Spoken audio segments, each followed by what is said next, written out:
সুন্দরবন এক রহস্যময় অরণ্য। এই অরণ্যে প্রতিটা ক্যাম্পে আপনারা দেখেছেন বনবিবি ও সজঙ্গলের মূর্তি আছে। এটি কেন? বহুকাল আগে বাড়িছহতি গ্রামে ধনাই ও মনাই নামে দুই ব্যক্তি বাস করত। তারা ছিলেন দুই ভাই এবং তারা বনে মধু সংগ্রহ। একবার তারা মধু সংগ্রহ করতে যাওয়ার সময় এক গরিব ছেলে দুঃখেকে সঙ্গে নিয়ে মধু সংগ্রহ করতে যায়।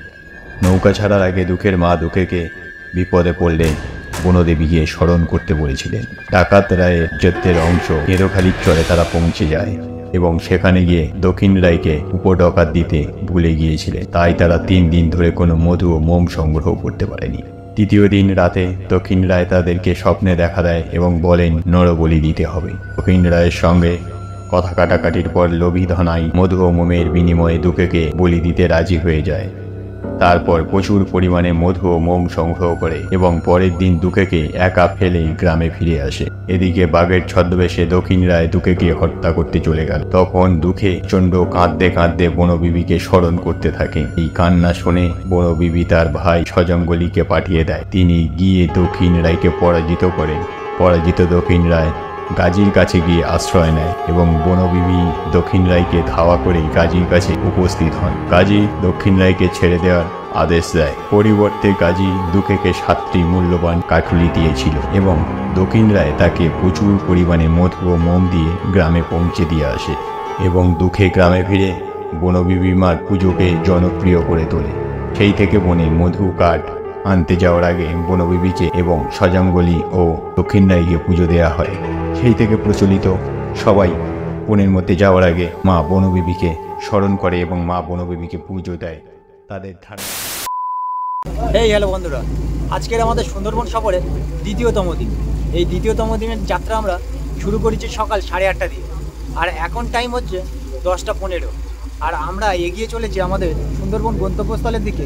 আজকের আমাদের প্রথম স্টপেজ হচ্ছে আমরা নামবো বুড়ির ডাবরিতে। আপনারা অনেকে বুড়ির ডাবরি নামটা প্রথম শুনছেন, তার কারণ অনেকে তো ক্যানিং দিয়ে আসেন, তারা হচ্ছে গোসাবাটা ভিজিট করে, আর আমরা গোসাবার পরিবর্তে বুড়ির ডাবরিতে গিয়েছিলাম। তার কারণ আমরা যেহেতু কৈখালি দিয়ে গিয়েছি, কৈখালি থেকে গোসাবার দূরত্ব অনেকটা বেশি, বুড়ির ডাবরিটা কাছাকাছি হয়, সেই জন্য আমরা বুড়ির ডাবরিতে ভিজিট করেছিলাম। আবার অনেকে আছে বুড়ির ডাবরি গোসাবা দুটোই বাদ দেয়, দিয়ে তারা পলস ক্যাম্পের দিকে ভিজিট করে। যাই হোক, কথা বলতে বলতে আমাদের সকালে টিফিন চলে এসছে। সকালে আজকের টিফিন গরম গরম লুচি আর আলুর দম, সঙ্গে সুন্দরবনের ম্যানগ্রোভ অরণ্য।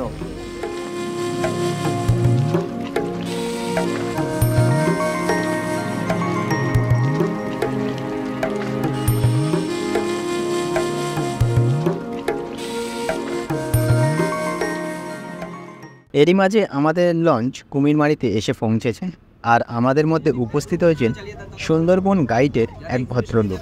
চলুন উনি কিছু বলছেন সেটা আমরা শুনবো। সুন্দরবন এটা সমস্ত উদ্ভিদগুলোই কিন্তু শ্বাসমূল, ঠেসমূল এবং সাপমূলের উদ্ভিদ দিয়ে বিচরণ করে রয়েছে।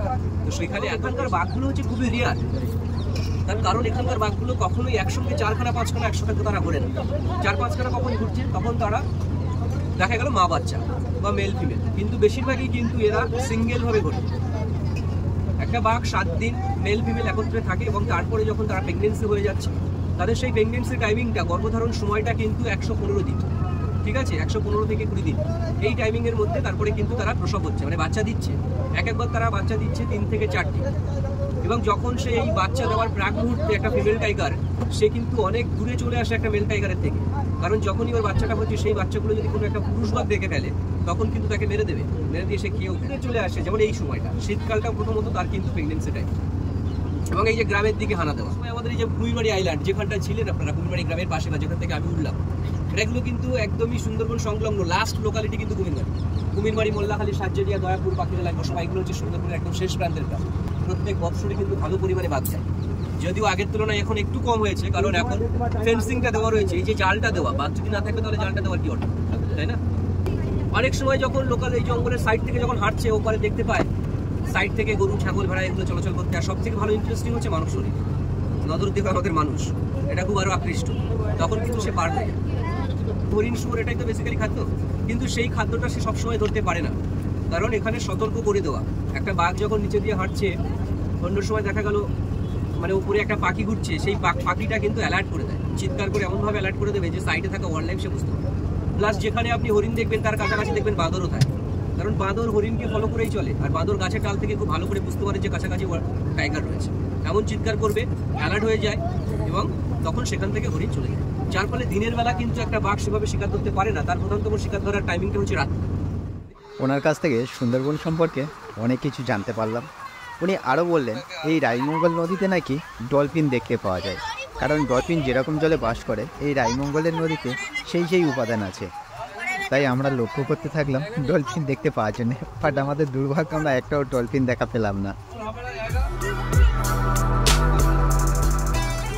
ওখানে যে ওয়াচ টাওয়ারটা আছে ওই ওয়াচ টাওয়ার থেকে আমরা দেখতে পাবো কিন্তু বাংলাদেশ এবং ভারতের যে বর্ডার আছে সেই বর্ডারটা আমরা দেখতে পাবো, যে নদীর মাঝখান থেকে মানে অর্থাৎ রাইমঙ্গলের মাঝখান থেকে যে বর্ডারটা টানা হয়েছে সেটা আমরা দেখতে পাবো।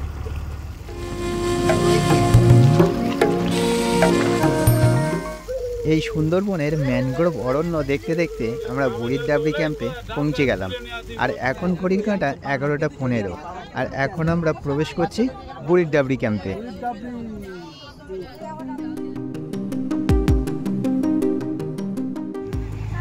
আমরা এখন প্রবেশ করছি বুড়ির ঘাটে এবং এর ভিতর দিয়ে আমরা একদম জঙ্গলের মধ্যে দিয়ে, এখানে সাধারণত প্রায় সময় বাঘ দেখা যায় এবং বাঘের সাইরেন শোনা যায়, সেই জন্যে এটা পুরো কাঁটা জাল দিয়ে ঘেরা আছে, দুই দিকে একদম তার দিয়ে ব্যারিকেড করা।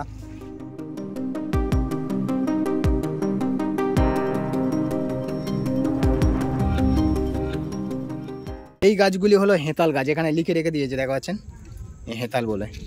যে হেতালটা আমাদের মনসা পুরাণে হচ্ছে কি চাঁদ সদাগরের হাতে দেখা গিয়েছিল এবং হেতাল আমাদের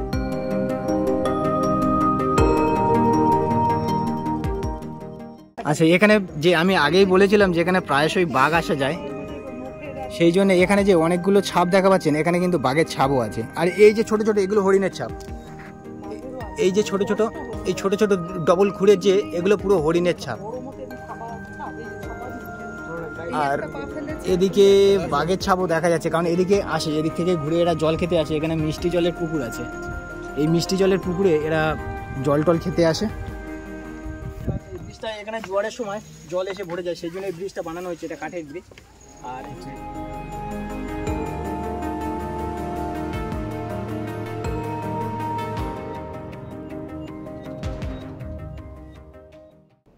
আর এই হলো ওয়াচ টাওয়ার। চলুন তাহলে ওয়াচ টাওয়ারে উপরে ওঠা যাক।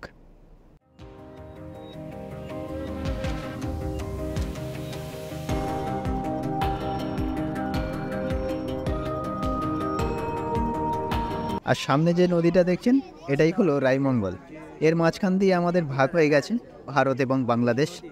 আর এরই মাঝখান থেকে যে দেখা যাচ্ছে ওদিকের যে সুন্দরবনটা, ওদিকের সুন্দরবনটা কিন্তু বাংলাদেশের সুন্দরবন, আর এদিকটা আমাদের সুন্দরবন অর্থাৎ ইন্ডিয়ার সুন্দরবন। আর এরই মাঝখানে একটা বনদেবীর মন্দির আছে, যে মন্দিরটায় আমরা এখন প্রবেশ করছি। এই বনদেবীর মন্দিরে আগে সব জঙ্গলে যখন আসতো তখন পুজো দিত, তো এখনও পুজো হয় কি জানা নেই।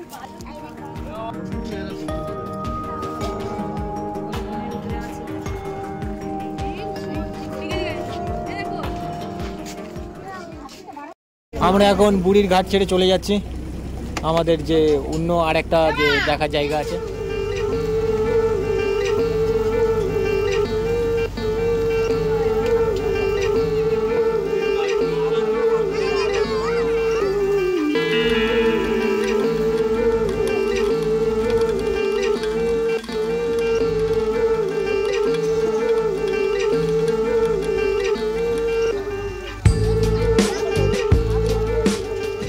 সুন্দরবন সফরের আজকে আমাদের দ্বিতীয় দিন দুপুরবেলায় লাঞ্চ সেম ফুলকপি আলুর তরকারি, ডাল আর চিকেন কষা, আর কিছু নেই। আর লেবু আছে আর স্যালাড আছে।